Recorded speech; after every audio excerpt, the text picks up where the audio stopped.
There is one thing about cancer that a lot of my patients don't know. In the beginning stages, cancer doesn't hurt. By the time you feel something, it might be too late for a cure already. In this video, I'm going to talk about bladder cancer, but this applies generally to all forms of cancer.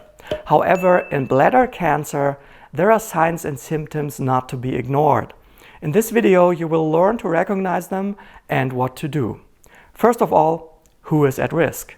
Bladder cancer typically affects people in their later years, beyond age 50, with a peak between 70 and 80 years. Men are much more at risk than women.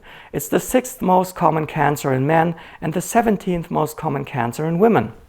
50% of all cases are caused by smoking. Exposure to arsenic in drinking water is an important promoter too. Occupational risks are not very common anymore.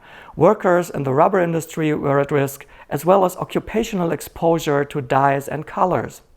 As with all other cancers, bladder cancer starts off asymptomatic in many. But blood in the urine is an important warning sign. This may be blood you are able to see with the naked eye, but also very small amounts of blood which only can be detected with the help of a dipstick test. So it might be a good idea if you bought a packet of dipsticks to test your urine at home. Blood in the urine also has other causes. Bladder cancer is just one of them. So whenever there is blood, it has to be sorted out what might be the cause. A very important area is urinary tract infections. Generally, UTIs have nothing to do with cancer, but sometimes bladder cancer might give UTI-like symptoms. Urinary urgency with small amounts of voided urine, for example.